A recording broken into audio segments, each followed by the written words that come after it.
The Packers, on the other hand, they've been just decimated in a lot of areas with injury, but they've had number 12 each and every week, and that's been a big deal.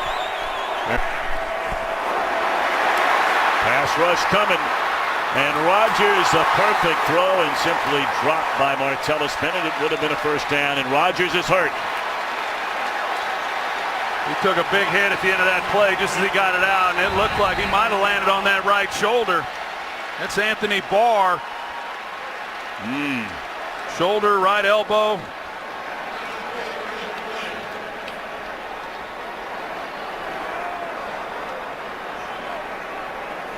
If you practice every day and work hard with Drew Brees, he'll cut it loose and give you chances to make plays. He's done it his whole career. Into the offseason as well. He brings the receivers out to San Diego where he lives in the offseason. Oh, boy. And there is the interception. And it's Deion Jones, the New Orleans native who grew up here and had never been in the dome prior to tonight. He's in the dome and he's in the end zone. Touchdown, Atlanta Falcons. And Anderson hasn't missed in 2 years.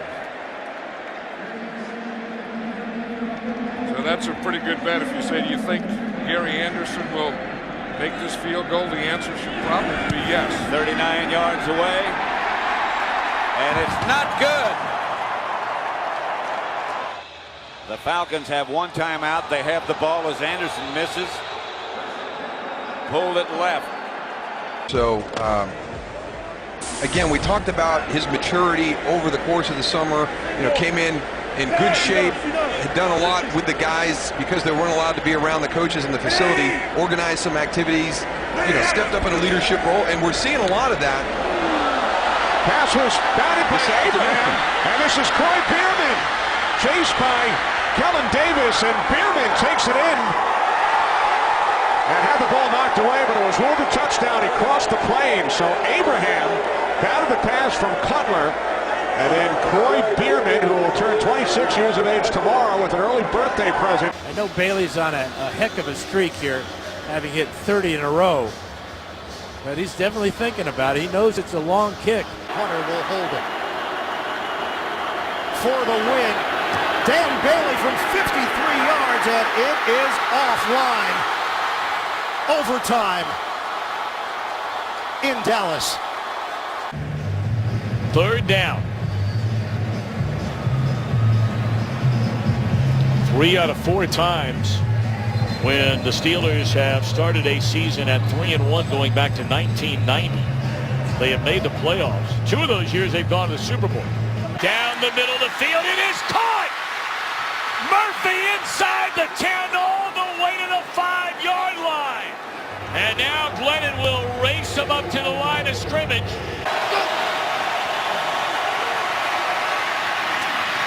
Did he get it? Touchdown, Vincent Jackson, with 7 seconds to go.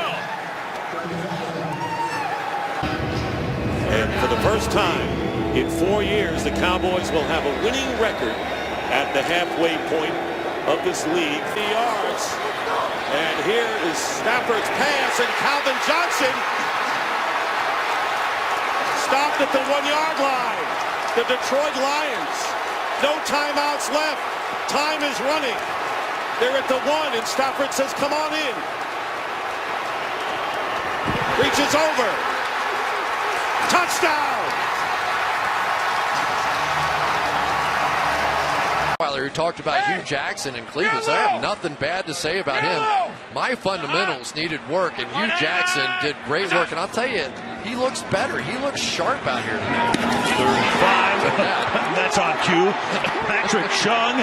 That's Bowles who's going to take him down. That is the ultimate kibosh. Nobody can do it like I can. You've eclipsed Coach Madden with that one. That's Hall of Fame. That's a Hall of Fame. Brock. That's a Hall of Fame kibosh.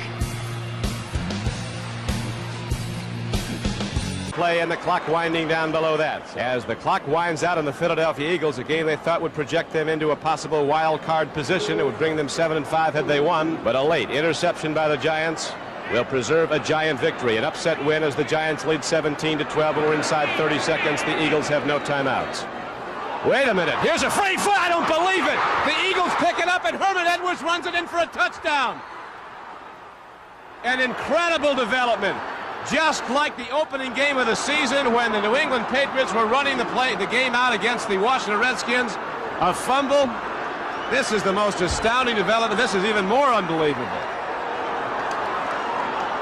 Just doesn't get the snap. He just loses the snap, doesn't get it. And who's right there? Herman Edwards picks it up on the dead run and goes in for a touchdown. Still got a lot of time. 6:52, timeouts, 2-minute warning. Brandon Weeden's going to be the quarterback of the Dallas Cowboys next week. So I know that'll be a big story. Oh, Matt Castle, they're going to go to him. No, they're not. It's going to be Brandon Weeden next week as the starting quarterback of this football team. Matt Castle, of course, the former Patriot, who came to Dallas just a couple of weeks ago by way of Buffalo. Here's Weeden loading up and